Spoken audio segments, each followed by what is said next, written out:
जो रिक्वायरमेंट है, will look into it one by one, कि वो चार्ट्स वगैरह अपन को किधर मिलता है, कैसे मिलता है. ठीक आहे. जनरली हे चार्ट्स आहेत ना तुम्हाला क्वेश्चन पेपर मध्ये दिलेले असतात. तुम्ही मी आज सेंड केलेला पेपर पाहिला रे? तुम्हाला मी आज एक पेपर सेंड केला, तो तुम्ही बघितला? त्यामध्ये एक चार्ट आहे, लास्टला सगळ्यात लास्टच्या पेजवर एक चार्ट आहे. तो कॉलमचाच सम आहे, इसेंट्रिकली लोडेड कॉलमचा सम आहे. आणि ते लोकांनी तुम्हाला बोलत की तो चार्ट यूज करून तुम्हाला तो सॉल्व करायचा. ठीक है. तो वो सब तुमको कैसे करने का है वो अपन देखेंगे, so don't worry.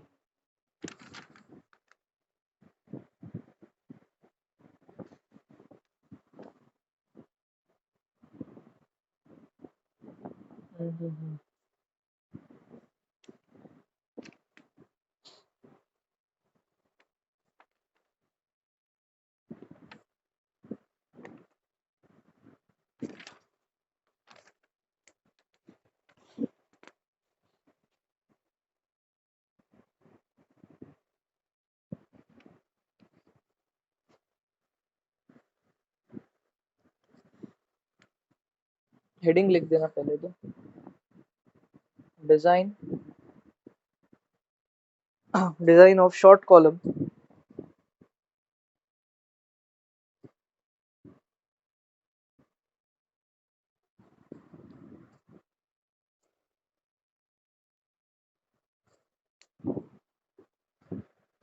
Design of short column under axial load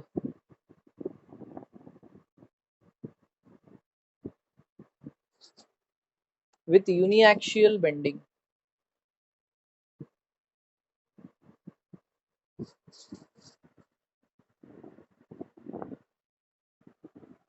मी तुम्हाला कालच सांगितलेलं की बॉस, काल नाही त्याच्या पहिल्या लेक्चर मध्ये मी सांगितलेलं की कॉलम जो आहे तो असा दिसतो, ही याची ऍक्सिस आहे. And whenever I say I am load having an eccentric column, तर कॉलम वरती येणारा लोड हा ऍक्सिस पासून लांब असतो. ठीक आहे. अगर I make a top view of this, तो it will look something like this. आणि युनिॲक्शियल बेंडिंग हा कॉन्सेप्ट जेव्हा इंट्रोड्यूस होतो तेव्हा आपण बोलतो की लोड ह्याच्यापैकी कुठल्या तरी एका ऍक्सिसवर आहे. It is called as uniaxial bending. आणि बाय ऍक्शियल बेंडिंग मध्ये हा लोड इथे कुठेतरी असतो मध्ये. हे मी तुम्हाला फर्स्ट लेक्चरला सांगितलेलं. ठीक आहे. सो आपल्याला फक्त युनिॲक्शियल बेंडिंग हा टॉपिक सिलेबस मधून स्टडी करायचा आहे. बाय ऍक्शियल बेंडिंगचे सम्स आपण नाही स्टडी करणार आहे. Okay, fine, fair enough. इसके रिलेटेड कुछ स्टेप्स हैं. आई टोल्ड यू कि ये सम्स अपन किससे मदद से सॉल्व करते, चार्ट्स की मदद से सॉल्व करते. We need the charts for this. I will let you know कि यहाँ से अपन को चार्ट्स कहाँ से मिलने वाले और अपन कहाँ से देखने वाले उनको. ठीक है, फाइन. आता लक्षात घ्या, ह्याच्यात लोड सोबत बेंडिंग पण येणार आहे. बेंडिंग असल्यामुळे तुमच्याकडे लोड तर आहेच, पीयू. तुम्हाला आठवते कॉलम मध्ये फॅक्टर्ड लोड घ्यायचो अपन, पीयू. तो तो रहेज इधर. अपार्ट फ्रॉम दिस अपने पास एक mu नाम का आइटम भी आएगा, which is called as the moment, और it is also called as the bending moment. ठीक है. So all these things we will have. ठीक है. ह्याच्यात आपल्याला चार्ट कुठला सिलेक्ट करायचा, that is also the real question. But अपन को क्वेश्चन में जो फाइनल मध्ये एग्जाम मध्ये जो क्वेश्चन येतो त्यात ना चार्ट ऑलरेडी सिलेक्टेड असतो, तो अपने को ज्यादा टेंशन नहीं रहता है उसमें. ओके, कि कौन सा चार्ट लेना चाहिए वगैरह वगैरह. ओके. और क्या है इसमें बताने लायक?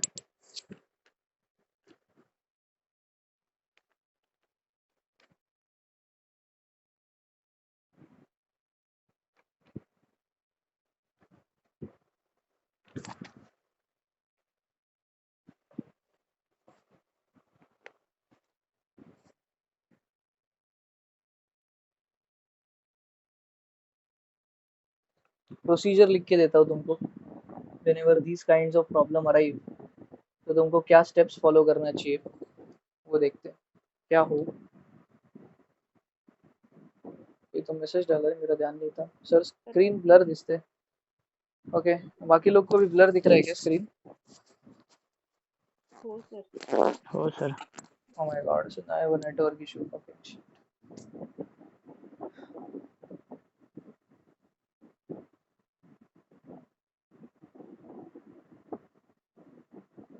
Just give me a moment, I am trying to figure it out की क्या इशू है.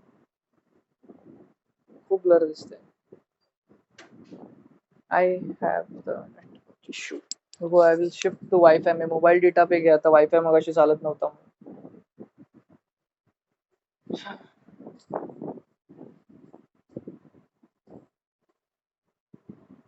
Is it visible now? नाही sir, not readable.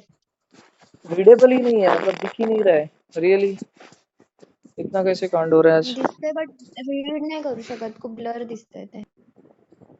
Oh my God, ऐसा क्यों हो रहा है? Okay, just second. अजून पण नाही काय झालं. मी आता वायफाय वर शिफ्ट जातोय कम्प्लीटली.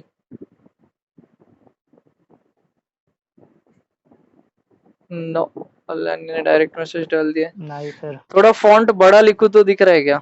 ये दिख रहा है क्या? सर आता क्लिअर आहे स्क्रीन, आता क्लिअर आहे. या चलो ठीक है, बाकी लोग को भी क्लियर हो गया. हाँ ओके हो सर. फाइन. चलो, आज शायद मेरे इधर ना बहुत नेटवर्क ग्लिच आहे. मी वायफाय वरून मोबाईलवर, मोबाईल वरून वायफाय वर दोन्ही ट्राय करून बघितलं. आता मी फायनली वायफाय वर आहे. Let's see what happens. Okay,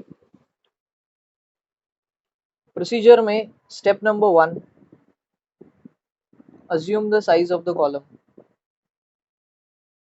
ये कंपलसरी करना ही पड़ता है ऐसा नहीं है. Sometimes you may also look to have dimension given भी रहता है कभी कभी, तो डोंट वरी. ठीक है, assume the size of the column. और इसमें से ना एक कैलकुलेट करना पड़ता है फैक्टर या बोलो ratio, and that ratio is called as D dash upon capital D. ठीक है, D dash upon capital D, ये डायमेंशन अपन को ढूंढना पड़ता है. ठीक है, and once you calculate this. अच्छा, डी डैश मतलब क्या रहता है रे? किसी को पता है D dash? What is the D dash distance? तुमको याद है क्या? अपन ने स्टार्टिंग में ये डी डैश के बारे में थोड़ा बहुत पढ़ा था. सपोज ये एक कॉलम है जिसको रीइंफोर्समेंट ऐसा ऐसा करके कुछ लगाया गया है, and this is the centre of the reinforcement. From centre of the reinforcement if I take this much distance, this is called as the D dash. ठीक है, ऐसा इसका स्टोरी है. ऑलराइट, और डी डिस्टेंस कौन सा होएगा फिर? D is the total depth. Overall depth भी बोलते हैं कभी कभी. एंड ये वाला डिस्टेंस विड्थ होता है कभी कभी, बी बोलते हैं इसको अपन. ओके, तो या this is the distance that we have. Okay, तो सबसे पहला इंपॉर्टेंट कार्यक्रम किसका है? D dash upon capital D. ये फैक्टर यार, ये रेशियो तुम्हारे पास रहना चाहिए.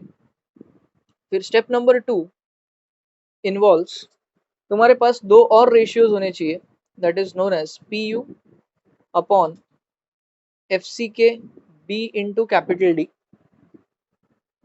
ये तुम लोग को चार्ट सिलेक्शन में हेल्प करेगा.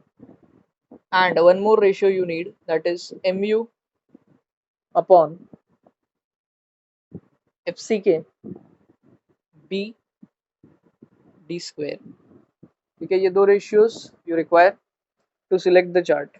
ठीक है, स्टेप नंबर 3 तुम्हारे पास जनरली होना चाहिए, you have to select the design chart.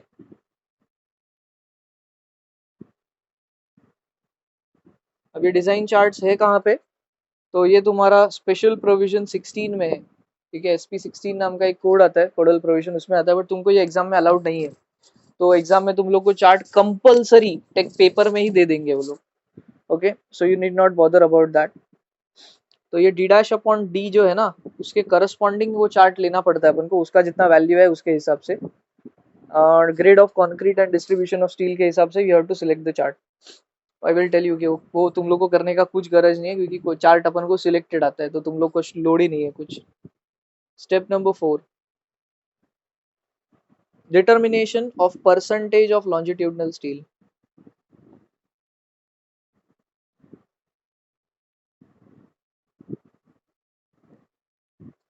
ठीक है,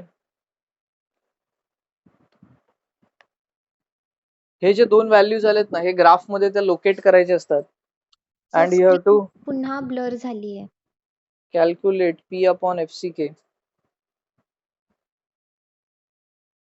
वापस ब्लर हो गया यार, त्रास हो रहा है मेरे को आयुष्यामध्ये आता इथे. नहीं नहीं, no sir no sir, okay okay, I am relaxed. अच्छा लग रहा है मेरे को, नहीं हुआ है ब्लर. ठीक है रुचिता यार, तेरे एंड से चेक कर एक बार, बाकी लोग को दिख रहा है इधर, ब्लर नहीं है. ठीक है ठीक आहे फाईन. तुम्हाला ह्या ज्या दोन व्हॅल्यूज भेटल्यात ना, त्या या चार्ट मध्ये लोकेट करायच्यात. एकदा का ह्या व्हॅल्यूज लोकेट झाल्या की तुम्ही पी अपॉन एफ सी के हा आयटम भेटू शकतो तुम्हाला. I will show you the charts. Okay, मी तुम्हाला ते चार्ट दाखवतो कसे दिसतात. पी अपॉन एफ सी के काढायचं तुम्हाला, आणि मग तुम्ही तुमच्या लॉन्जिट्यूडनल स्टीलची जी व्हॅल्यू आहे S C, that can be found out using this relationship. मैं तुम लोग को बताता हूँ. It is P B D upon 100 into F C K. ठीक है, इसके बाद तुम लोग को ट्रांसवर्स टाइज डिजाइन करना पड़ता है, वो तुम लोग ऑलरेडी करते आए हो, तो यू नो दैट कि हाउ दे आर डिजाइन, तो उसका मेरे को टेंशन नहीं है. फाइन. तो या सबसे पहले तो इतना लिख के ले लो, फिर अपन आगे बढ़ते. One by one we will see what we are going to do with this.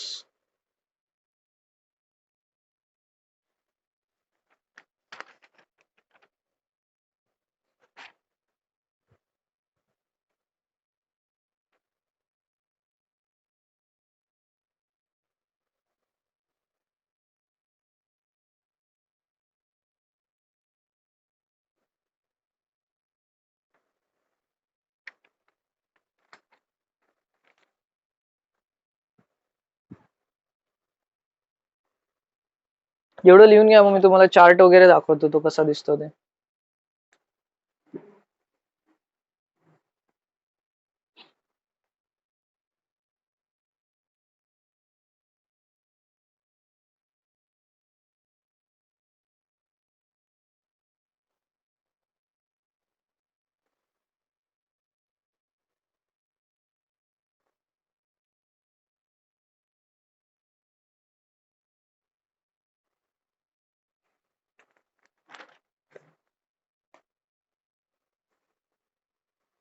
And I तुम लोग को बताता हूँ कि ये प्रोसीजर हर सम में फॉलो होगा ऐसा नहीं है, but this is just the reference. ठीक है, कि रेफरेंस के लिए अपन इसको देख रहे हैं. ऑल राइट, चलो इतना ले लो, फिर आगे बढ़ते हैं.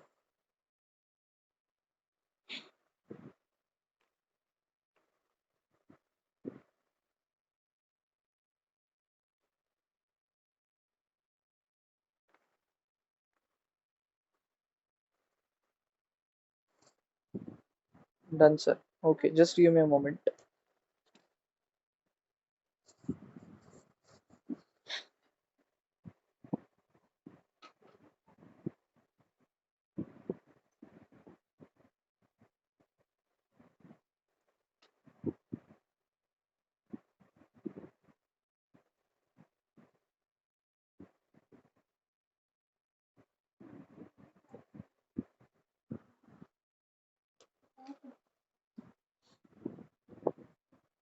चलो हो गया रे बाकी लोग का भी.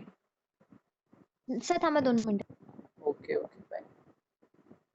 डब्ल्यूएसएम चं रिव्हिजन घेणं सध्या तरी पॉसिबल नाही आहे यार. मी तुम्हाला ऑलरेडी व्हिडिओज पण दिलेले आहेत डब्ल्यूएसएम च्या, प्लीज एक बार वो देख लो. गौरी, उसमें कुछ डाउट रहेगा तो पूछो मेरे को, I am there to help you, but their time is not permitting us to take that revision part. Okay, whatever doubt you may have you can ask, I will surely help you out. Okay, okay sir. fine fine. But खुद करो तो तुमको doubts आएगा. हर एक को मैं बोल रहा हूँ कि खुद पढ़ना चालू करो, तब तुमको डाउट्स आएगा. मैं इधर बोलते बोलते थक गया रोज लेक्चर लेके, डाउट्स है तो पूछो डाउट्स है तो पूछो, पर डाउट्स तब आता है जब बंदा खुद सॉल्व करता है सम्स. तब तक डाउट्स नहीं आएगा. तुम लोग ऐसी बुक बंद करके रखोगे तब, और एग्जाम के टाइम पे खोलोगे तो इतना डाउट्स आएगा कि कौन सा पूछूं और कौन सा छोड़ दूं, इसका तुम लोग को टेंशन हो जाएगा लाइफ में. ओके. मैं हमेशा ना, अभी मैं क्लास पे भी यही सेम डायलॉग बोलता हूँ लोगों को. मैं क्लास पे भी सेम डायलॉग बोलता हूँ लोगों को कि बॉस, तुम्हारा दो दुश्मन है पेपर में. पहला, तुम लोग का नॉलेज, कि तुम लोग ने कितना पढ़ाई किया है. अगर ये पढ़ाई ही कम है तो तुम लोग को कोई नहीं बचा सकता पेपर में। एंड दूसरा, तुम लोग का पेपर पैटर्न इतना खतरनाक है ना ये वाला। तुम लोग का जो डाउट्स है ना सर, इसमें से एक नहीं आता है मेरे को, तो मैं क्या करूँ। मैं खुद का एग्जांपल देता हूँ तुम लोग को। मैं जब भी पेपर में जाता था ना, मेरे को एक भी दिन एक भी पेपर ऐसा नहीं आता था कि इसमें for example I am taking question number 2 to 6, इसमें का सब कुछ आता है मेरे को। फॉर एग्जांपल क्वेश्चन नंबर 2 लिया, ABC है, मेरे को सब कुछ आता है। होता ही नहीं था ऐसा, कुछ ना कुछ ऐसा रहता ही था उसमें कि जो मेरे को नहीं आता है। ओके, सो वो हर एक के साथ होता है, and because of that we lose marks, that is inevitable, वो होता ही है। तो तुम्हारे हाथ में क्या है कि जो तुम क्वेश्चन सिलेक्ट करते हो वो ऐसा सिलेक्ट करो कि जिसमें मैक्सिमम अटेम्प्ट कर पाओ तुम, और कम से कम छोड़ पाओ, या छूट जाए कम से कम, तो चलेगा। और जो अटेम्प्ट कर रहे हो वो परफेक्ट करो, एकदम राइट आना चाहिए, सम एकदम परफेक्ट होना चाहिए अगर तुम अटेम्प्ट कर रहे हो उधर तो। Okay, I am telling you from my and कि वो वैसा नहीं होता है कि तुम लोग को फुल पेपर के अंदर तुमने क्वेश्चन सिलेक्ट किया और पूरा आता है। अगर आता है तो बहुत बढ़िया चीज है, मेरे को कभी हुआ नहीं ऐसा आज तक लाइफ में, बट तुम लोग को हो रहा है तो बेटर है।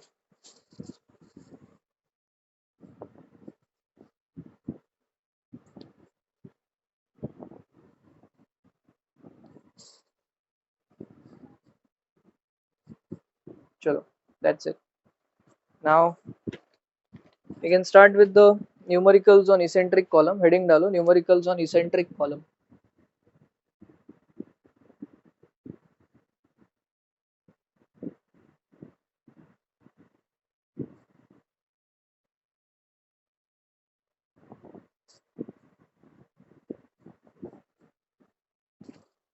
ओके, ये पढ़ाने के टाइम पे ना इतना डोक्याला ताप होणार आहे ना, कारण तुमच्याकडे चार्ट्स नाहीत, माझ्याकडे चार्ट्स आहेत।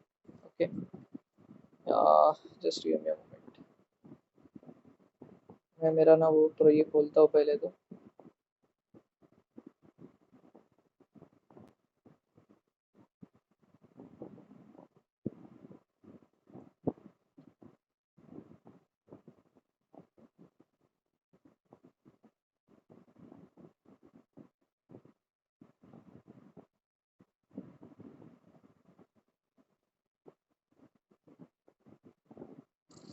Okay, is everybody able to see this special provision 16?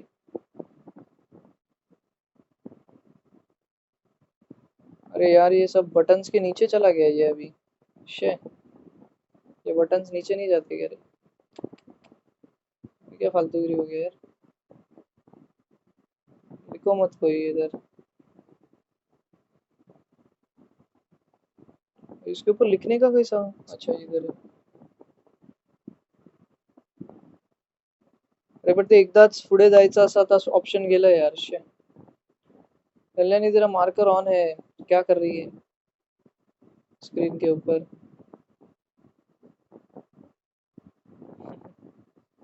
ठीक है, इधर देखो, इसमें एक चैप्टर है कंप्रेशन मेंबर नाम का। combined axial load and uniaxial bending assumption, stress block parameter on the neutral axis like outside the section, ऐसा कुछ कुछ है। ठीक है, लिस्ट ऑफ द टेबल्स वगैरह। शिट यार, आता हे सगळं असं हल्लू हल्लू पुढे जायला लागणार। शिट, इसमें ये ऑप्शन नहीं है कि पेजेस को डायरेक्टली स्क्रॉल करो, मेरे को ऑप्शन ही नहीं आ रहा नीचे से इसको सरकाने का। त्रास झाला आयुष्यात।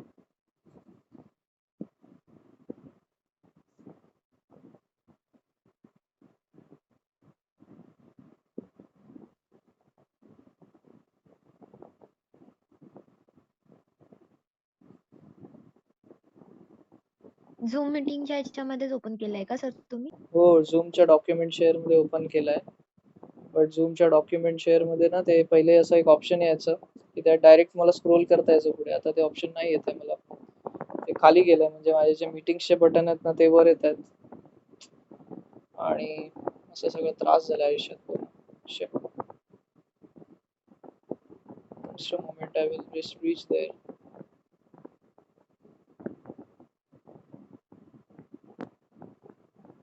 उसका पेज नंबर भी मेरे को एग्जैक्ट मालूम नहीं है।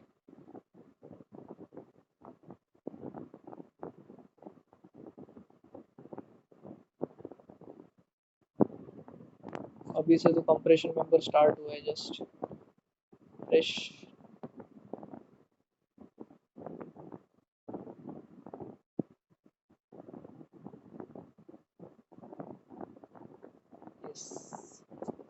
Compression with bending, rectangular section, reinforcement distribution equally on two sides. तिथे ना तुम्हाला एक रेशिओ दिसते, ह्या पेपरला जर नीट बघा तुम्ही, असाच तुम्हाला चार्ट तुमच्या त्या ह्याच्यामध्ये दिसेल बघा, क्वेश्चन पेपर मध्ये. Same kind of chart you will be able to see in the question paper also. ठीक आहे. हा बघा, आत्ताच मी तुम्हाला एरिया ऑफ स्टीलचा फॉर्म्युला लिहून दिला की नाही. हा बघा, एरिया ऑफ स्टीलचा फॉर्म्युला इथे पण आहे, डी डॅश अपॉन डी असं काहीतरी पण लिहून दिलेलं मी तुम्हाला, वो भी इधर. Okay, so this is the chart. ठीक आहे. अँड ह्याच्यातून आपल्याला जे मधले व्हॅल्यूज पेज आहेत, नंबर काय आहे हा? तुझ्याकडे आहे ही PDF A112, page number 112. IS 456 आहे ना? नहीं नहीं नहीं, this is not IS 456, this is special provision काय आहे? 16, SP 16 बोलते हैं इसको. ठीक है. ओके, हा गिवन असतो ना क्वेश्चन मध्ये. Yes, this is given in the question. तो तुम लोग को ये दिमाग लगाने का जरूरत नहीं है की टेबल कोणचा, ह्याच्यात किती चार्ट्स आहेत माहिती आहे तुम्हाला? हा 27 चार्ट आहे. असे बरेच चार्ट आहेत आपल्याकडे बॉस लाईफ मध्ये. लुक एट दिस, हे थोडा अच्छा प्रिंट आहे. इधर देखो, जे मी तुम्हाला रेशिओ लिहून दिलेले आठवतं, MU/FCK BD स्क्वेअर, हे बघा इथे आहे तो खालती. हा फॉर्म्युला मैं आताच तुम्हाला लिहून दिला just. Okay. Apart from that मैंने तुमको ये भी लिख के दिया था, ये वाला formula PU/FCK BD, so that is also there over here. Okay. त्यातून तुम्हाला ह्या इकडच्या कुठल्या तरी व्हॅल्यू सिलेक्ट करायच्या. Okay, these from these charts. Okay.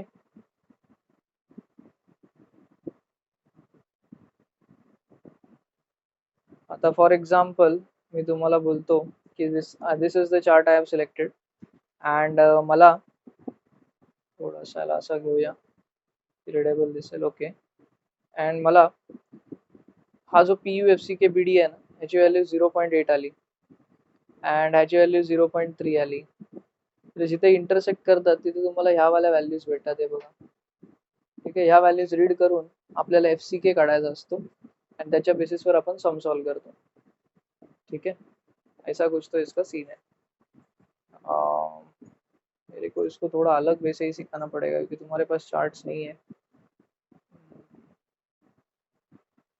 ठीक है, चलो पहले थोड़ा बहुत अपन रीड आउट करते हैं क्वेश्चन वगैरह कैसा आता है, and then we can proceed. This is the first problem that we have. सबसे पहला प्रॉब्लम है इधर. A short column of size 230 mm by 350 mm is subjected to a factored load of 1500 kilonewton. If the question paper मतलब क्या ना sir? unsupported length of the column is, अब मेरे पास वो क्वेश्चन पेपर भी नहीं है दोस्तों ओपन करने के लिए, ऐसा सीन है, वो ढूंढना पड़ेगा मेरे को.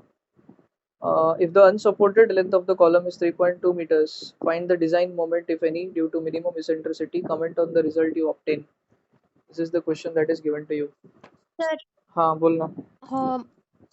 कुठे आपण लॉंग कॉलमच यूज करतो आणि कुठे आपण शॉर्ट कॉलमच यूज करतो? See, long columns are used where there are मतलब उसमें अपन क्या बोल सकते हैं कि बेंडिंग में फेलियर होना अलाउड है. मी तुम्हाला त्या दिवशी पण बोललेलो की जसं की आपण आपल्या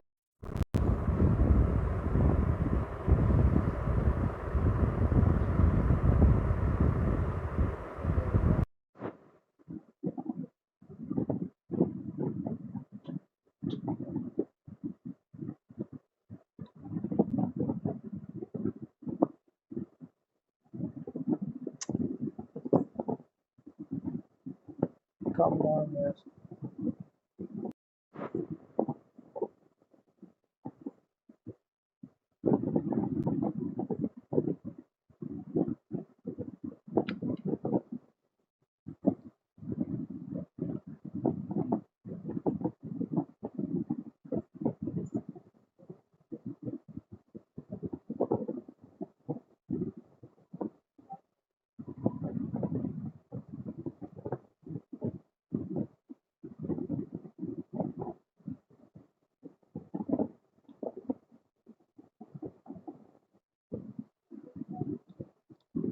yes, everybody is in.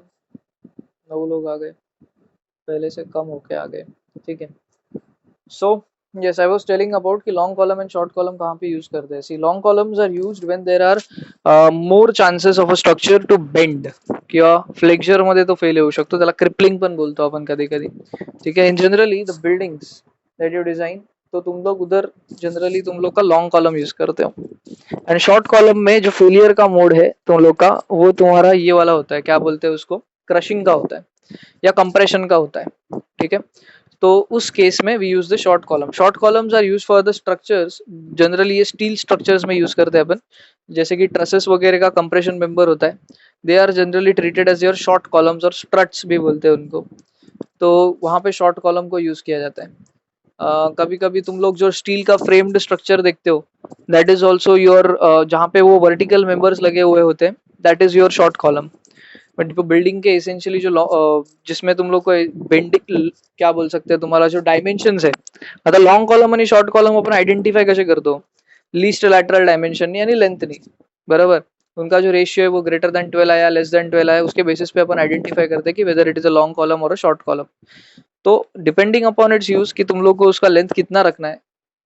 Generally ये जो अपना हाई राइज बिल्डिंग्स होता है वहां पे अपन लॉन्ग कॉलम्स देते हैं, and short columns are used in the steel structures. ठीक है, ऐसा इसका स्टोरी। और अपने सिलेबस में सिर्फ शॉर्ट कॉलम्स है, there is no use of long columns, एक भी सम लॉन्ग कॉलम का है नहीं तुम लोग को। ठीक है, लॉन्ग कॉलम्स को सॉल्व करने का पूरा अप्रोच ही डिफरेंट है। ठीक है, there is whole together a new story to that. But जो तुम लोग के column are completely your short columns. Okay fine,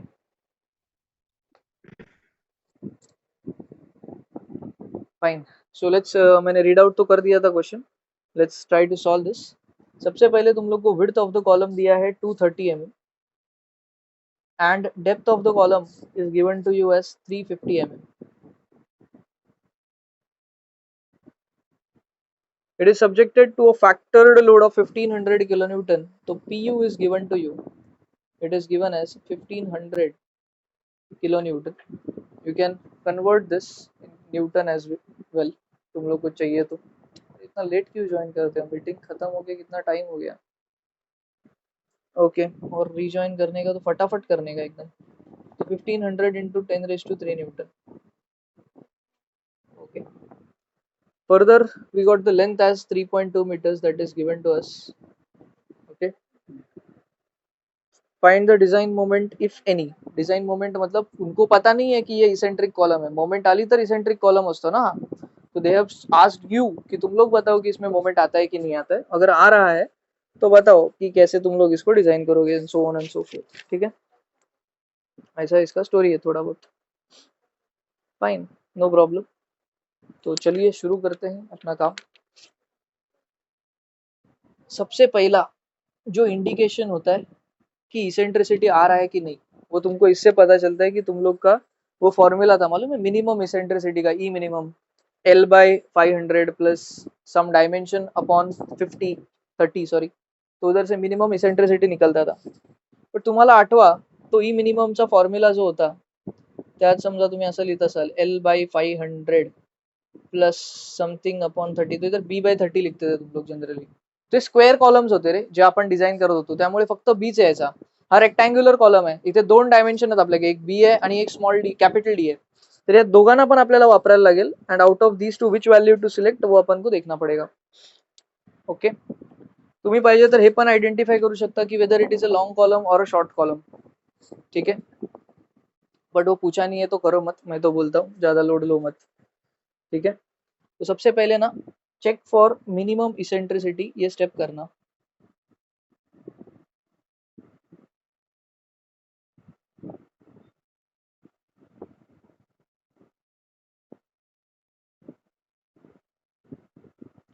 So you got the formula of minimum eccentricity as L/500 plus B/30। एक और formula बन सकता है, मी तुम्हाला मगाशीच बोललो की हा फॉर्म्युला आपण स्क्वेअर कॉलम मध्ये बिनधास्तपणे वापरू शकतो, कारण त्याचे दोन्ही डायमेन्शन सेम होते। स्क्वेअर कॉलमचा कसं डायमेन्शन कसे असतात, दोन्ही आर सेम, हा पण 230 तर हा पण 230। But we are now solving a rectangular column, we have two different dimensions. तो इसको अपन कैसा लेंगे, L/500 plus capital D upon 30 भी आएगा, बराबर। तो बॉस मेरे को एक बात बताओ, इसमें से ये वाला जो पहला वैल्यू वो कितना आ रहा है तुम लोग को।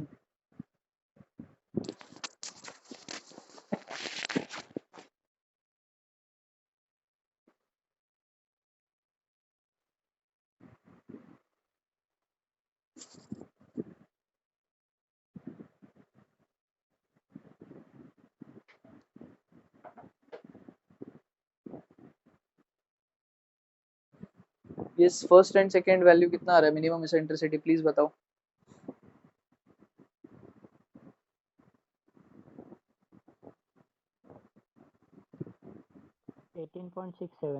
अच्छा, तुम लोग को एक बात याद रखना चाहिए, ये लेंथ जब लोगे तुम लोग 3.2 मीटर और बी जब लोगे तो एमएम में है, तो लेंथ को पहले तो कन्वर्ट कर लेना, नहीं तो लोचा हो जाएगा।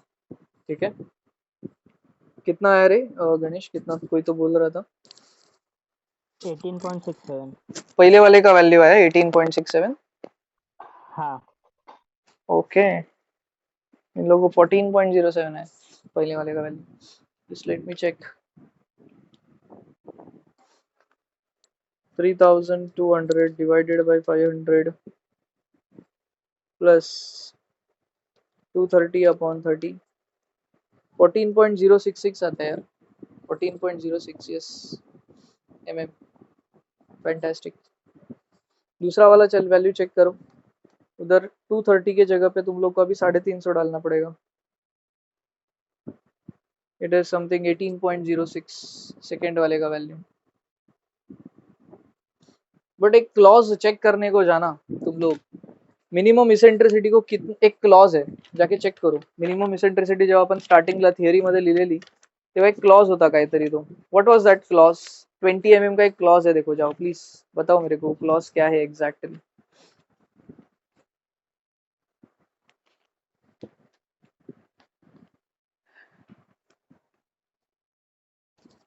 तुम लोग 14.06 ले सकते हो या 20 mm ले सकते हो, 18.06 या 20 mm। एंड क्लॉज ऐसा बोलता है कि इन दोनों में से जो बड़ा वैल्यू है ना वो लेने का। तो फॉर एग्जाम्पल अपने इन केस में ये दोनों में से बड़ा कौन है? 20 mm। ये दोनों में से बड़ा कौन है? 20 mm। मतलब कैन आई से दैट कि ये दोनों जो मैंने लिया उसमें से मेरे को एक ही हिंट मिला कि my minimum eccentricity is going to be 20 mm। 20 mm का इसेंट्रिसिटी आने वाला है मेरे कॉलम में। Okay, this is sure. Okay, अब ये इसेंट्रिसिटी निकाल के अपन क्या करने वाले? तो दोस्त मैं तुम लोग को बताता हूँ, इसेंट्रिसिटी का यूज करके मैं mu को निकाल सकता हूँ। ठीक है, कैसे निकाल सकते हैं? तो एक सिंपल सा फॉर्मूला है दोस्त, mu मिनिमम का, क्योंकि मिनिमम इसेंट्रिसिटी अपने पास, तो mu मिनिमम लिखा मैंने। It is nothing but load multiplied by eccentricity. Moment काय असतं रे? Moment is force multiplied by distance, moment हो जाता है। आता तुम्हाला ह्याचा अर्थ काय असतो माहिती आहे? ही मोमेंट काय येते माहिती आहे कॉलम मध्ये? For example let's say this is the column and this is the axis, the load is acting somewhere over here, let's say this load is P U and इसका डिस्टन्स यहाँ से यहाँ तक ई है। तर ह्या फोर्सची जेव्हा मी मोमेंट घेणार ना सेंटरच्या इथे, मोमेंट म्हणजेच काय? Force into distance, that will be P into E, this will give me the moment M. बात समझ रहे हो? तो यस, ये तुम लोग ने ना कभी तो बचपन में मतलब क्या अभी सेम 3 में मॉस नाम का एक सब्जेक्ट रहेगा, उसमें कॉलम्स नाम का एक चैप्टर रहता है, उसमें पढ़ा रहना चाहिए था ये। ठीक है, या फिर तुम लोग सब लोग ने डिप्लोमा किया है, डिप्लोमा में भी मॉस नाम का एक चैप्टर है, उसमें भी मॉस नाम का एक सब्जेक्ट है, उसमें भी कॉलम्स आता है। तो वो कॉलम्स में भी तुम लोग को ये आइटम मिलता है, पी इंटू ई। अब मेरे को एक बात बताओ, तुम्हारा लोड कितना है? किलो न्यूटन में ही बताना। 1500 है। मिनिमम इसेंट्रिसिटी 20 mm है, इसको अगर मैं मीटर में कन्वर्ट करूँ तो डिवाइड बाय 1000 होता है, 20 डिवाइड बाय 1000। तुम लोग को mm से मीटर में जाने का मदद मिलेगा। तो तुम लोग यहाँ से mu मिनिमम निकाल सकते हो इन किलो न्यूटन मीटर। बताओ कितना आता है? बेंडिंग मोमेंट है ये तुम्हारा minimum.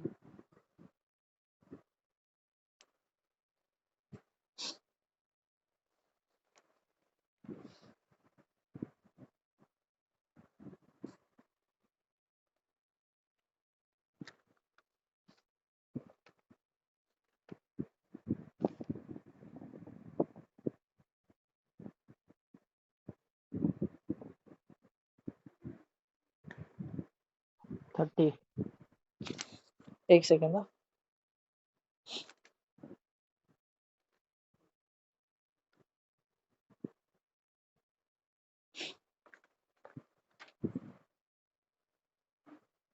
Thirty kilo newton metre is your answer.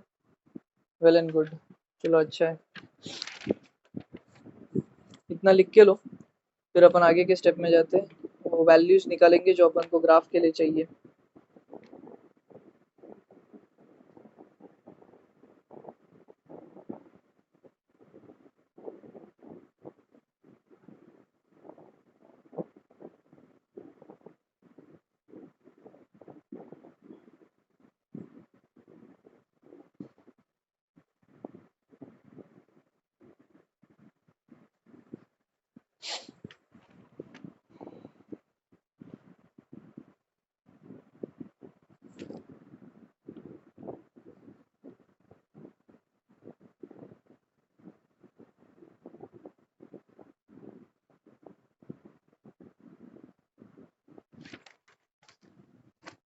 तुम लोग में से किसी एक को ना ये शेयर कर देना चाहिए था रे चार्ट।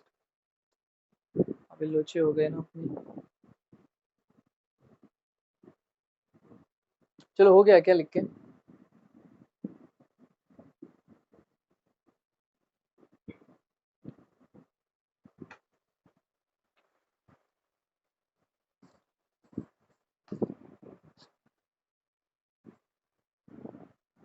डन सर गौरी, ठीक है। बाकी लोग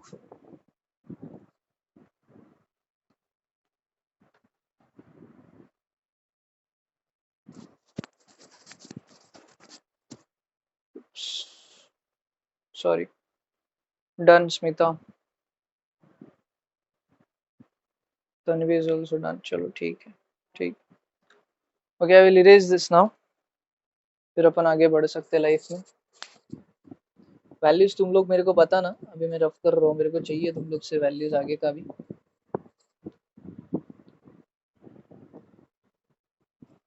फाइन। से देखने जाएंगे तो बहुत इजी सम्स भी है ये अगर चार्ट यूज करने को आया तो, और बहुत डिफिकल्ट सम्स भी है अगर चार्ट नहीं समझा तो। ठीक है, दोनों वे में ये काम चलता है।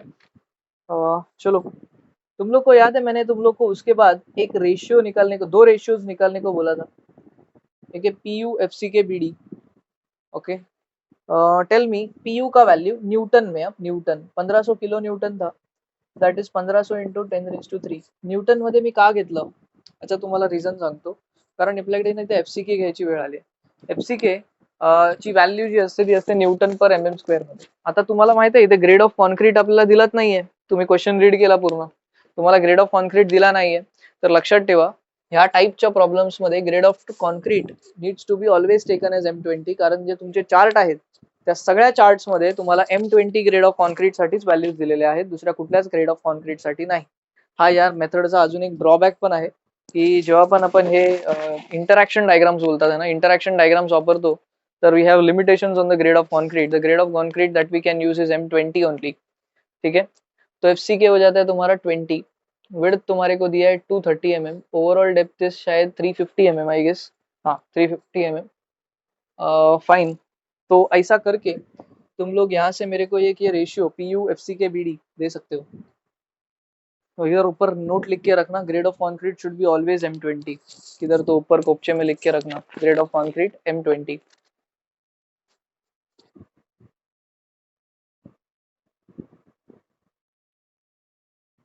0.93. एक second,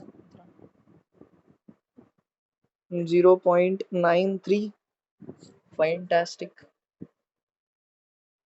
Now the next item that we require is mu FCKBD square. Now again mu जो तुमको चाहिए 30 किलो न्यूटन मीटर है, त्याला न्यूटन mm मध्ये करायचं तर 30 into 10⁻⁶ होईल तो. FCK is 20, B is 230, capital D is 350 and 350 का square. So can you tell me what is your ratio for this? तो value 0.05. okay 0.05.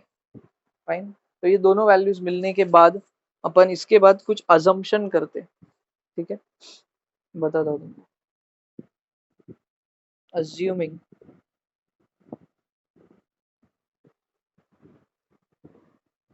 diameter of link as 6 mm and main steel as 20 mm.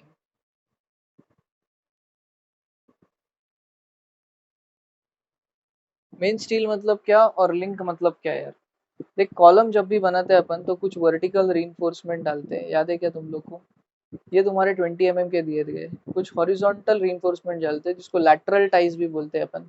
ये lateral ties को link बोला जाता है और इनका diameter अपन ने लिया है 6 mm. अब तुम लोग सोचोगे सर ये काय को चाहिए आपको? मैं बोलूंगा मेरे को चाहिए, मैंने तुम लोग को इसके अलावा ना एक और रेशियो निकालने को बोला था, D dash upon capital D. वो अभी तक तुम लोग ने निकाला नहीं है, बट वो निकाल भी नहीं सकते अपन क्योंकि डी डैश का वैल्यू ही नहीं है. तो ये डी डैश का वैल्यू निकालने के लिए मुझे ये दो डायमीटर्स का जरूरत था. मैं बताता हूँ कैसे ये डी डैश निकलता है. D dash is called as effective cover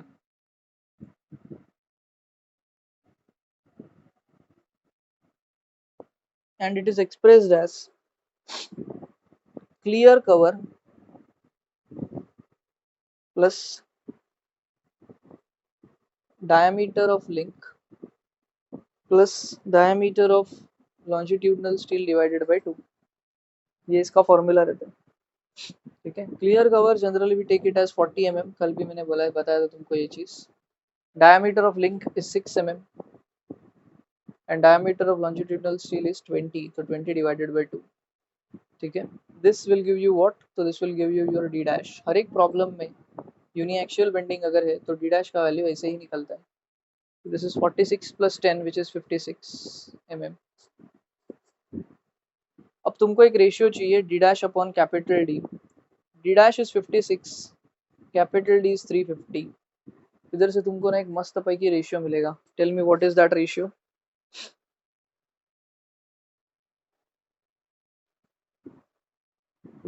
zero point 0.16।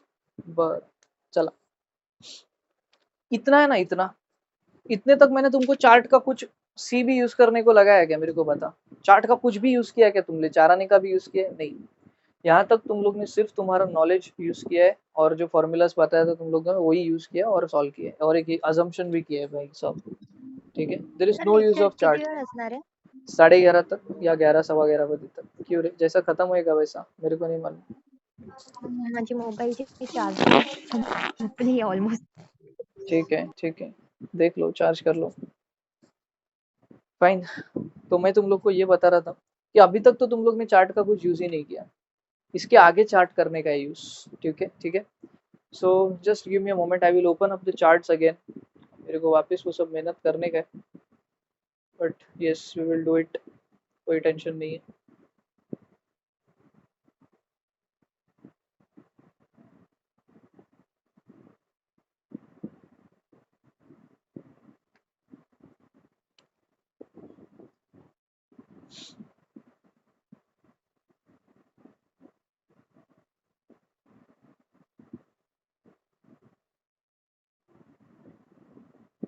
क्या झंडूगिरी है यार ये सब, शे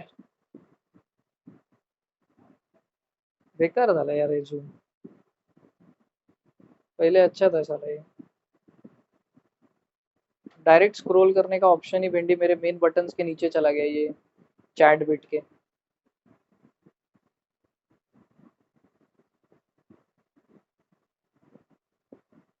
चला ये चार्ट, अच्छा तुमच्याकडे व्हॅल्यूज आहेत का रे आता ज्या लिहिलेल्या आहेत आपण त्या बोर्डवर?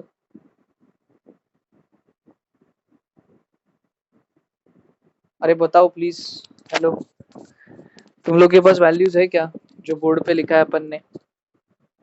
हो सर। ओके कूल, मेरे को लगेगा वो वैल्यूज चार्ट प्लॉट करने के लिए, इसलिए बोल रहा हूँ, नहीं तो लफड़ा हो जाएगा खाली फुकट। वैल्यूज नहीं, कुछ नहीं, चार्ट प्लॉट करने को चले हैं, ऐसा हो जाएगा काम।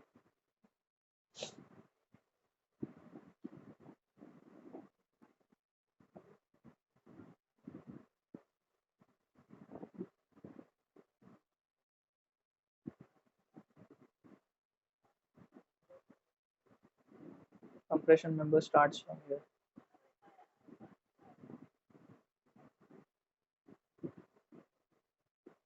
ओके, चार्ट नंबर भी बहुत आगे का चाहिए मेरे को। अच्छा, मैं तुम लोग को जो चार्ट नंबर तुम लोग को सिलेक्ट करना पड़ता है, ये रेडीमेड नहीं मिलता जनरली अगर तुम सॉल्व करने जाओ, बट अभी अपने को क्या है, पेपर में ये अलाउड नहीं है, ये स्पेशल प्रोविजन। तर तुम्हाला ते लोकांना चार्ट आपोआप स्वतःहून दिलेला असतो, तुम्हाला लोडत नाही काय। ठीक है, सर ह्या टाईपचा सम कंपल्सरी येतोच का? हाँ एक सम तो आता ही है ये टाइप के ऊपर, नहीं तो अपना नॉर्मल कॉलम का सम आ जाएगा जो पहले टाइप में अपन ने किया। प्रे करो कि पहले वाला आ जाए तो बेटर है। ठीक है,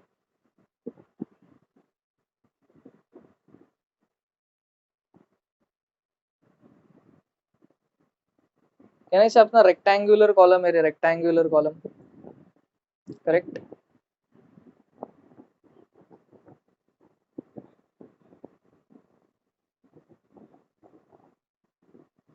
इधर देखो,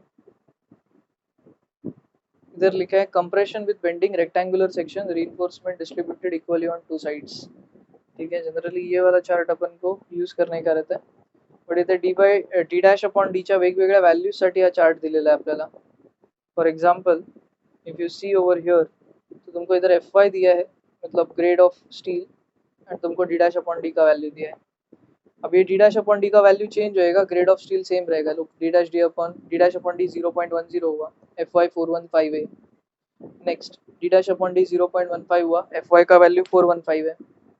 डी डैश अपॉन डी का वैल्यू 0.20 हुआ एंड FY का वैल्यू सेम है। अभी देख इधर grade of steel he change हो सर गया, मग FY 500 हो गया।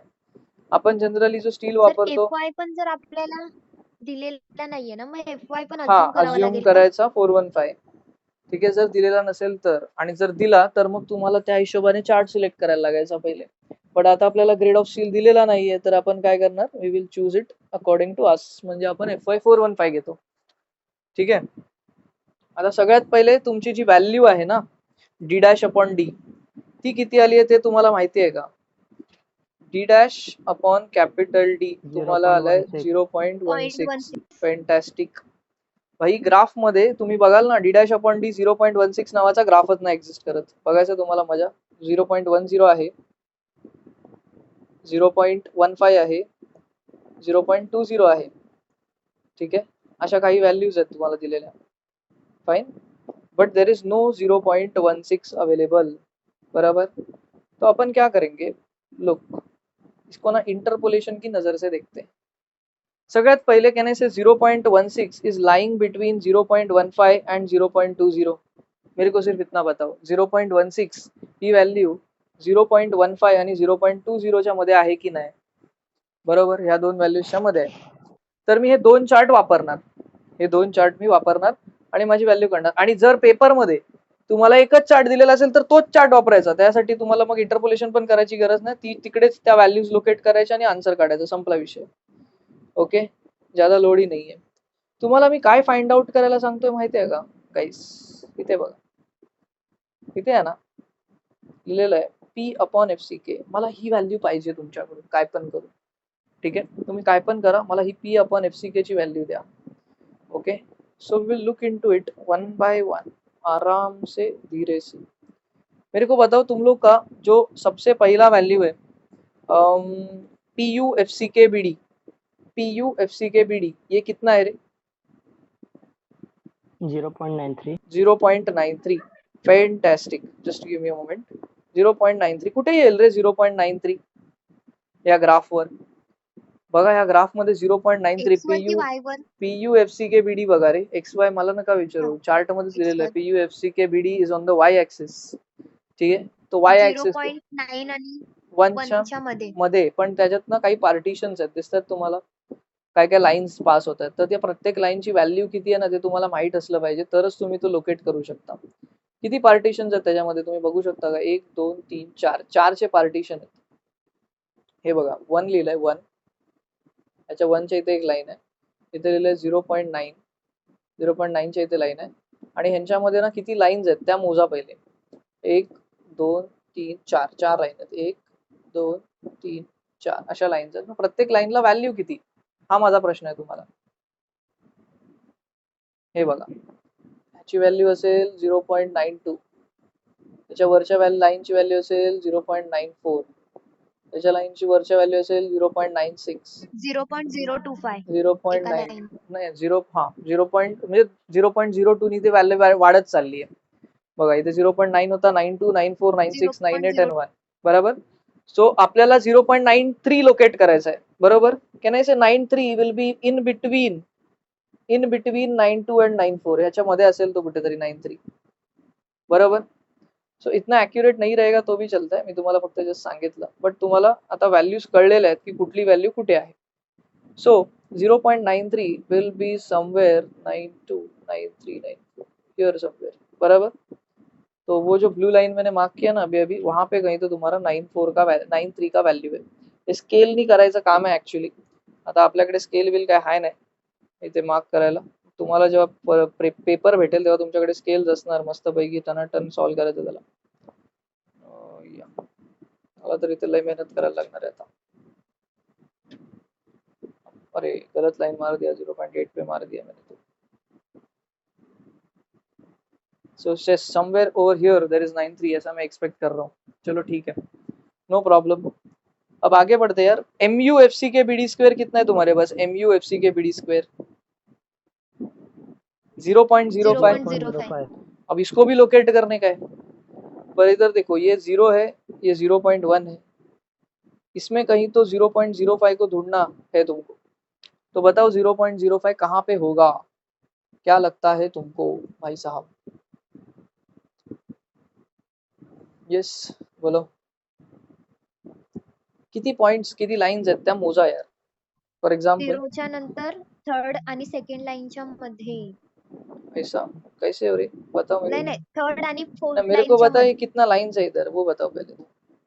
0 आणि 0.1 च्या मध्ये किती लाइन्स आहेत?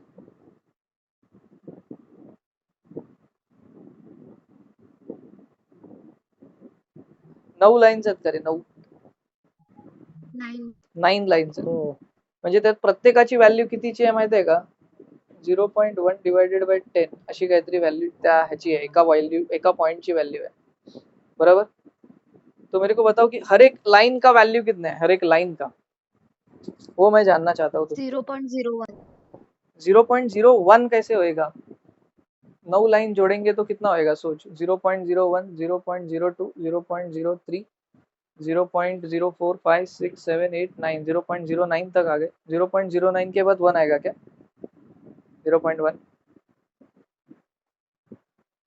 देख लो जरा एक बार, एक सेकेंड. बराबर.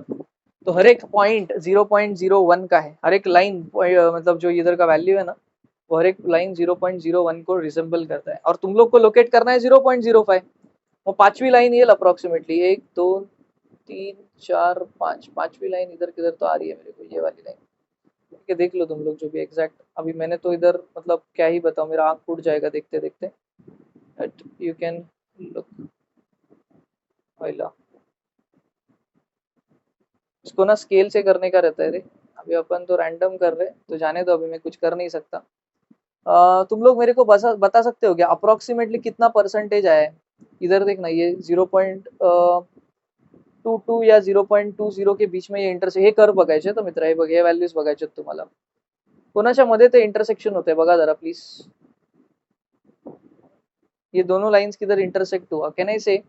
हा माझा जो कर्व आहे 0.22 आणि 0.20. 0.22 and 0.20 च्या मध्ये कर्व तो इंटरसेक्ट झालाय. I can take 0.21.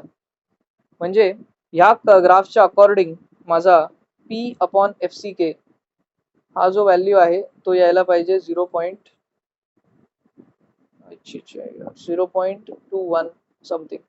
ठीक आहे, अकॉर्डिंग टू द ग्राफ 0.15. आता हेच सेम धंदे ना तुम्हाला अजून एकदा ग्राफ मध्ये करायचे. मी ना पहिले तर हे लिहून घेतो. P/FC 0.21 आला, अकॉर्डिंग टू D'/D 0.15. ओके, चला आता अपन नेक्स्ट ग्राफ कडे जाणार आहे. किसी को कुछ डाउट है क्या रे इसमें? प्लीज पूछो, ऐसे ही गपचुप बैठो मत. नहीं समझा रहेगा, कुछ मिस्टेक आ रहा है, तुम लोग को नहीं समझ में आ रहा है तो पूछो प्लीज. तुम्हाला हे तोपर्यंत नाही समजणार जोपर्यंत तुम्ही ग्राफ स्वतःहून नाही करत. तुम्हाला मी एक ग्राफ तर दिला ऑलरेडी, त्याच्यावरती प्रॅक्टिस करा. ठीक आहे, सेम इथे पण तुम्हाला कामधंदे करायचे. सगळ्यात पहिल्यांदा तुम्ही 0.93 लोकेट कराल. That is somewhere over here. ठीक है, 0.05 के लिए पांचवा line 1 2 3 4 5 somewhere over here. And yes, इसका परसेंटेज आ रहा है 0.19 कुछ तो पकड़ सकते हैं अपन. 0.19 अकॉर्डिंग टू D'/D 0.20. मेरा P/FC का वैल्यू आ रहा है 0.19. सॉरी. ठीक है, तो यस वी आर डन. ते जे दोन व्हॅल्यूच्या मध्ये आलं आपलं कर्व, हा, त्याचं एव्हरेज घेतलं ना की इंटरपोलेशन केलं, काय मी केलं? काहीच नाही केलं, मधली व्हॅल्यू घेतली डायरेक्ट. 0.18 आणि 0.20 च्या मध्ये आला, मी 0.19 घेतला, संपला विषय. ओके, मैंने इंटरपोलेशन वगैरह कुछ नहीं किया, अभी तो आगे करने वाला हूँ. ठीक है, इधर तक any doubt according to here? मेरे को प्लीज बताओ, मैं 2 मिनट रुकता हूँ, सांस लो तुम लोग, और मेरे को बताओ कि तुम लोग को कुछ समझा क्या इसमें. नहीं समझा रहेगा तो भी पूछो, नहीं समझा तो भी बताओ मेरे को. सर मेरे को कुछ भी नहीं समझा, चाराने का भी नहीं समझा जो आपने पढ़ा है मेरे को. Okay, we will figure out some things. Yes please people, बताओ मेरे को।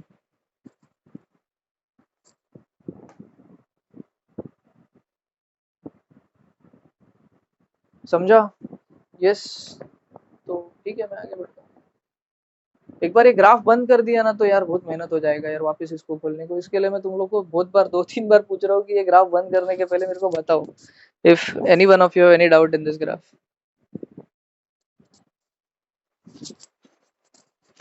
ओके, चलो ठीक है, I will take your silence as a yes and proceed.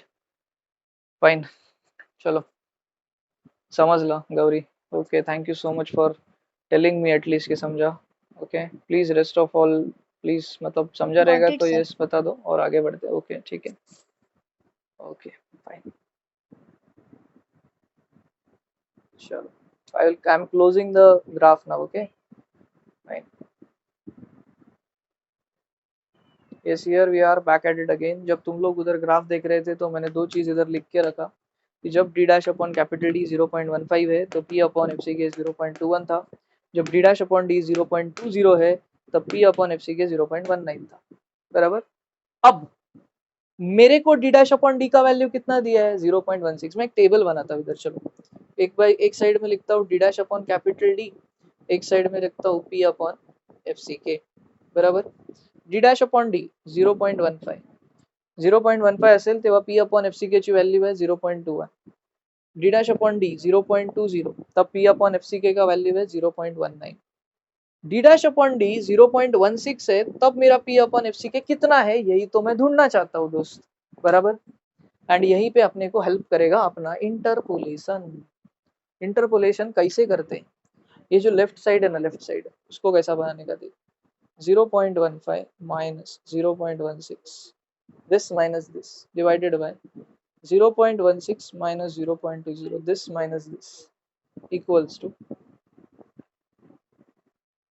0.21 minus x, this minus this upon x minus 0.19, this minus this। यहाँ से तुम लोग को x ढूंढना चाहिए दोस्त, x शिफ्ट सॉल्व करके। बट शिफ्ट सॉल्व करताना ना तुम्ही एक काम करा, ह्या लेफ्ट साइडला ना पहिले सॉल्व करून घ्या, नाहीतर खूप वेळ लागेल कॅल्सी आन्सर काढायला। 0.15 हे बघा मी सॉल्व करतोय तुमच्या समोर। हे बघा मी जस्ट लेफ्ट साइड टाकली, आन्सर काढलं, किती आन्सर आलं त्याची मला काही घेणं देणं नाही। ठीक आहे, हे बघा फक्त लेफ्ट साइड सॉल्व केली मी इकडची, आन्सर काढलं, त्यानंतर मी लिहिलं अल्फा इक्वल्स टू, आन्सरच्या पुढे इक्वल टू लिहिला हा वाला, अँड परत मग मी ते असं फ्रॅक्शन टाकलं, and I will put 0.21 minus alpha x divided by alpha x minus 0.19। अब करना है शिफ्ट सॉल्व इक्वल टू। ठीक है, कैल्सी में टेक टाइम, उसको अपना टाइम लेने दो। तुम लोग भी कैलकुलेट करो, किसी का फास्ट कैल्सी रहेगा तो जल्दी आंसर आ जाएगा अपन को। प्लीज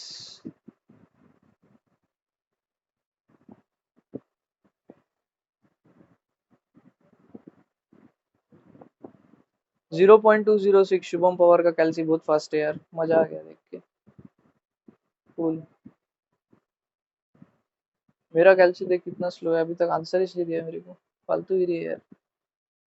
ओ माय गॉड, मेरे को आंसर आया 0.209। ये देख, ये आंसर नीचे का देखने का ही नहीं यार, डरने का नहीं, बिल्कुल ऊपर वाला देख, वो अपना आंसर है एक्स का। 0.209 आया मेरे को तुम लोग के सामने। माझं 0.206 आहे। ओके, तुम लोग को 0.206 है, मैं तुम्हारी बात मानेगा, मेरे को कुछ टेंशन ही नहीं है बिल्कुल। ठीक है, 0.206 Ganesh also got the same, fantastic, cool, no problem. I am happy कि तुम लोग कैलकुलेट तो कर रहे हो at least, I am really happy.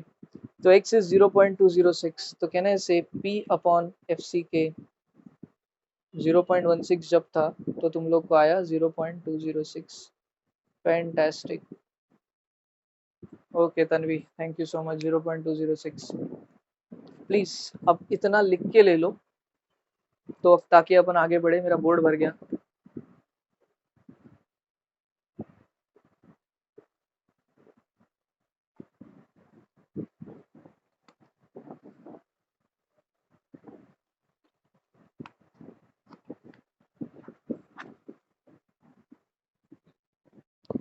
मेरा गला, मेरे को थ्रोट इन्फेक्शन हुआ है रे, मेरा गला बहुत दुख रहा है। इसलिए भी शायद आवाज कम आता रहेगा तुमको आज, आई डोंट नो।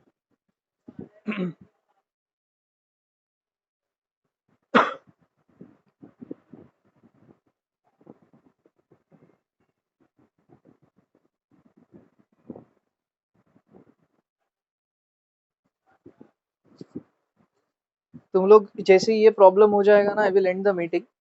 तुम लोग को क्या करना है, क्वेश्चन पेपर में जाना है, क्वेश्चन पेपर में जाके जो क्वेश्चन पेपर का सम है कॉलम वाला, वो सॉल्व करने को लेना है। ओके, और मुझे आंसर बताना है इमीडिएटली। अभी कुछ सोने तो वाले हो नहीं तुम लोग, खाना खाते खाते सॉल्व कर लो, ठीक है? मैंने भी नहीं खाया खाना, मैं भी चेक करूंगा तुम्हारे साथ बैठ के।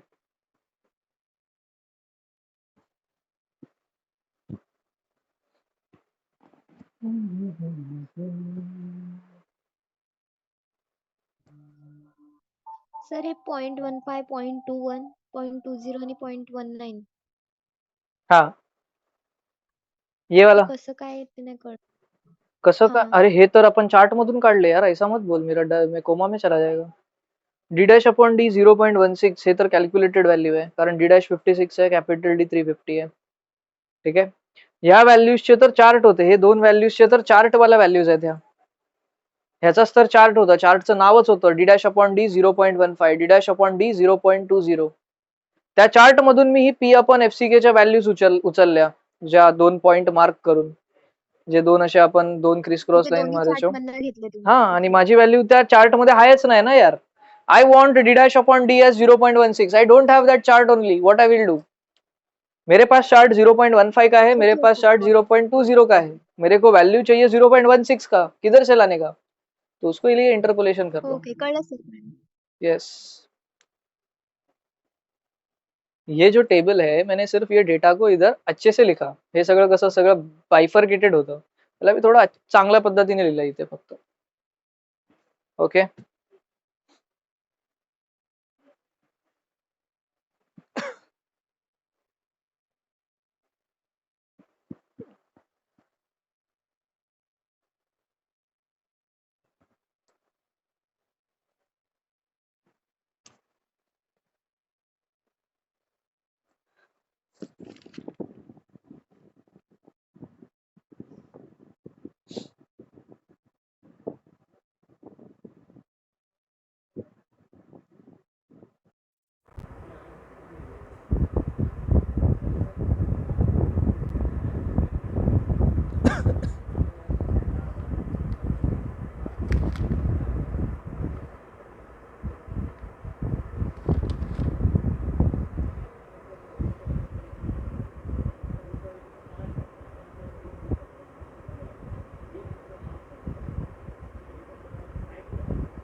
हो गया रे लिख के, ये हो गया सब कुछ, सगळं झालं लिहून।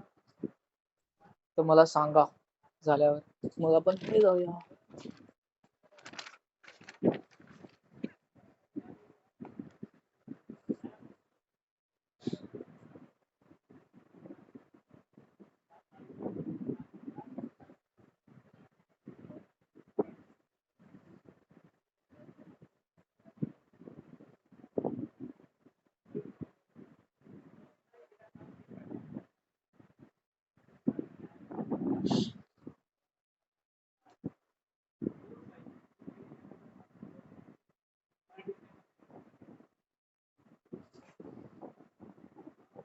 Done sir Gauri, thank you. Yes sir Bharti.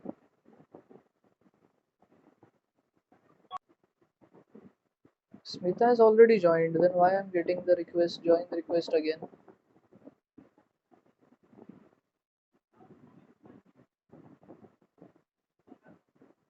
Akash is there, Ganesh is there, Shubham is there, Smita, Tanvi, Priyanka is not there, Bharti है, Gauri, Ruchita,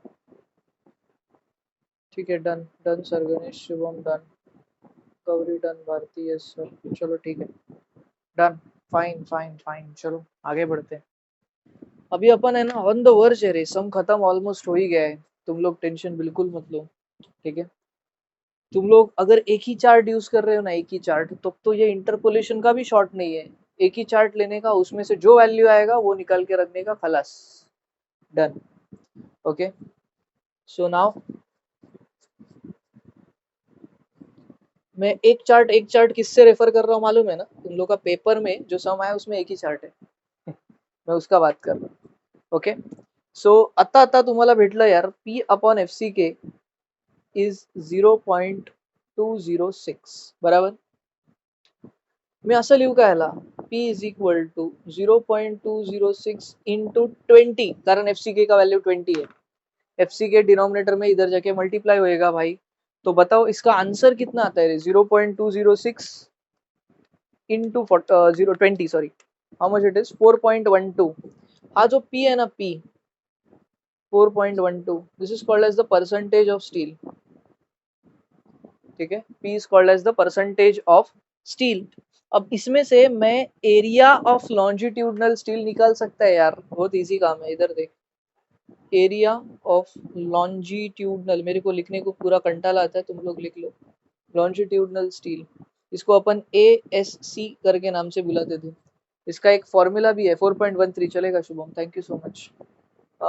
P upon 100 into B into capital D, ठीक आहे। आता P ची व्हॅल्यू आहे यार आपल्याकडे 4.12 divided by 100, percentage को number में कन्वर्ट करने के लिए डिनोमिनेटर में 100 है, B का वैल्यू 230 mm, D का वैल्यू 350 mm, भाई साहब तेरे को इधर से area of steel, longitudinal steel जरूर मिलेगा इन mm square. Okay, just calculate the area of longitudinal steel from here guys। 3316.6। okay, 3316.6 mm square, has everyone got this? मैं भी एक बार निकाल ही लेता हूँ, मजा आ जाएगा। yes 3316.6 Bharti, yes thank you so much। चलो now इसके आगे का काम, Ganesh thank you, Tanvi thank you, cool, every one of you are contributing, I am very happy। चलो बढ़िया है। now let's say diameter of बार अगर 20 mm ले लिया मैंने, तुम लोग को मालूम है कल का formula, ASC is equal to N into pi by 4 into 5 square, कल ही फॉर्मूला अपन ने यूज किया था बहुत सारी बार, मेरे पे नंबर ऑफ बार्स निकालने के, कैलकुलेट नंबर ऑफ बार्स, कितना बार्स लगने वाला है ना वो निकाल रहा हूँ मैं। My ASC that you gave me is 3316.6, I don't know how many number of bars are there, so it is unknown, pi by 4 into 20 square, तो देख लो भाई कितना आता है,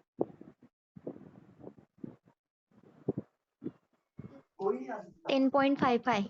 okay 12 numbers। Okay 12 numbers of bar आ गए तुम्हारे पास।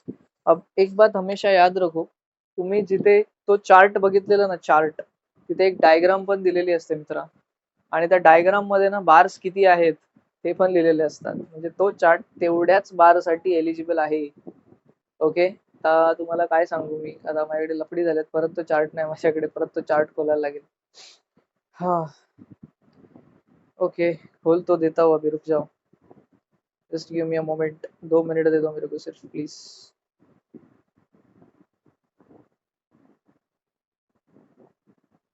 लगेगा वो चार्ट, मैं बताता हूँ क्यों यार, ये सारा नहीं है, फालतू गिरी है।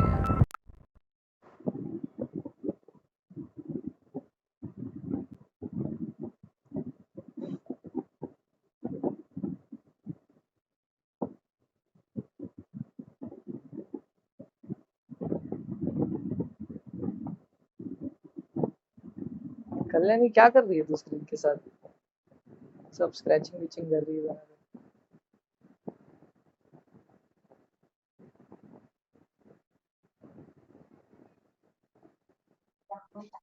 तिला ड्रॉइंग काढायची इच्छा झालीये. गलती से हो रहा रहेगा उसका क्लिक। जाने दे। किधर है यार? चल चल चल चल।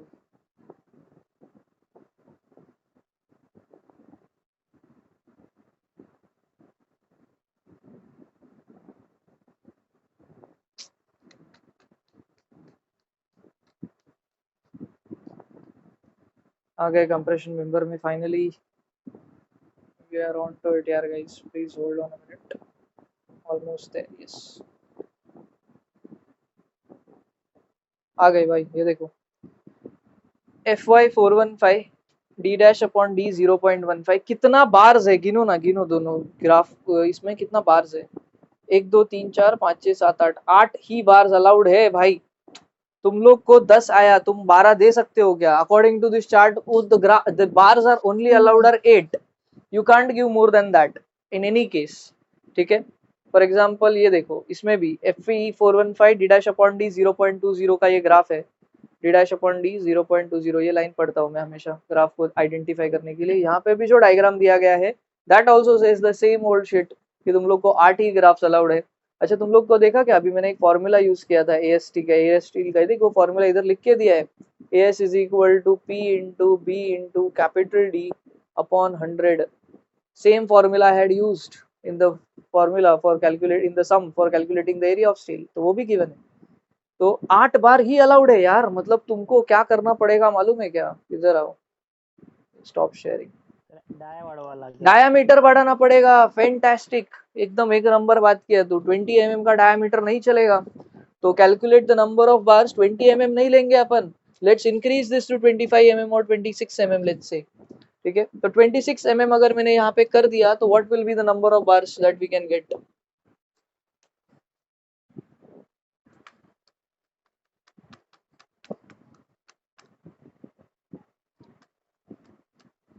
Is it 6.24?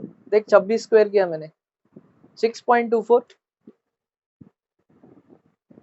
ठीक है, 26 mm के लिए it is 6.24 which can be rounded up to 8 bars.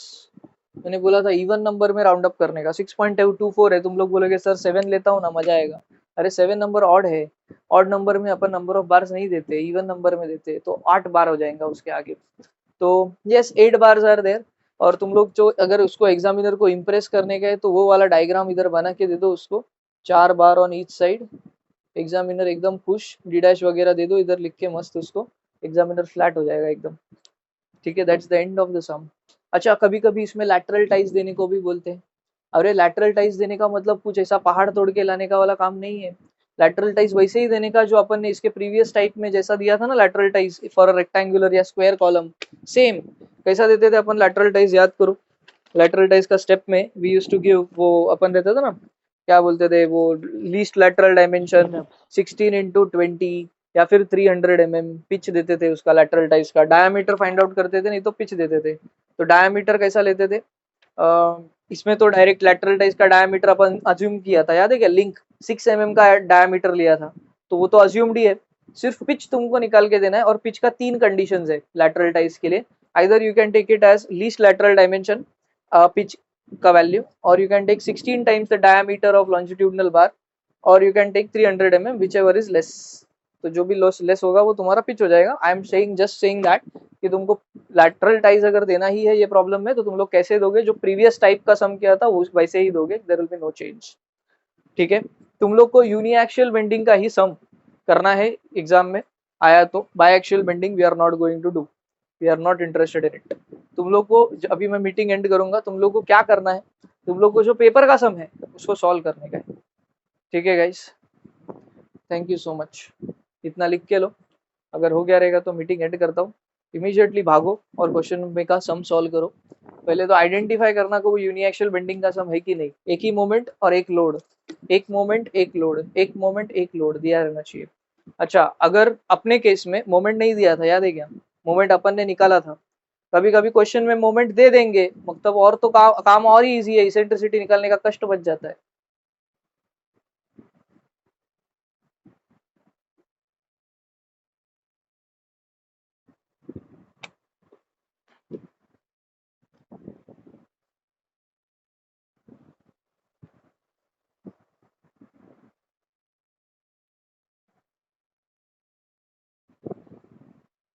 Yes guys, समझा क्या तुम लोग को जो भी मैंने आज पढ़ा है? नहीं समझा रहेगा तो पूछो, समझा रहेगा तो यस सर बोलो, फिर अपन आगे बढ़ते हैं।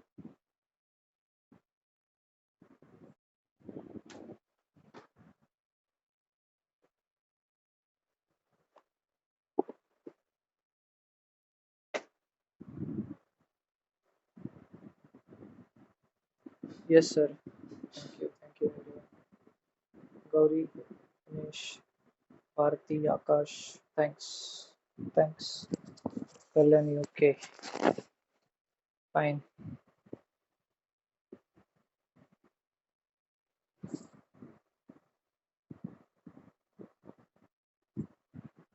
तो आज अपन ने वो ग्राफ वाला टाइप भी खत्म कर दिया। कल अपन क्या लेंगे, वो वाला फुटिंग मैंने तुमको प्रॉमिस किया था कि मैं फुटिंग फुटिंग लूंगा कल। What is that kind of footing called as? Isolated footing. Yes, isolated footing लेंगे कल। ठीक है, चलो।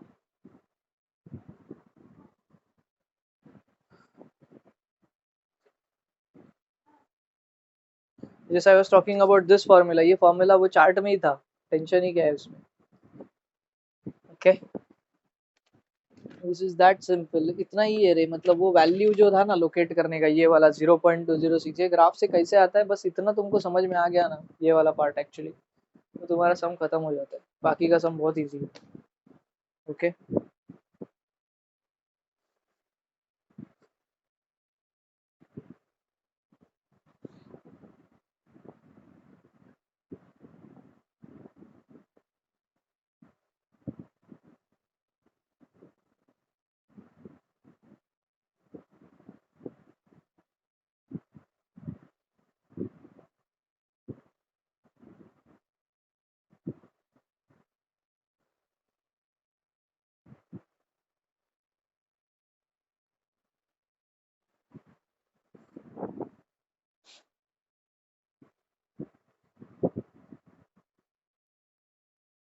यस पीपल, हो गया क्या लिख के?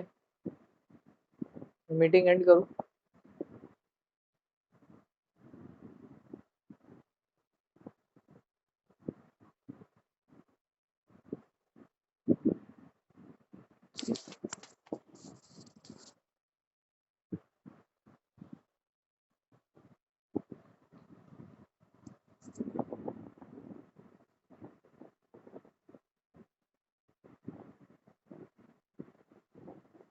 Okay, so I will end up the meeting. We will see you tomorrow. Till then, bye bye. Take care. Good night.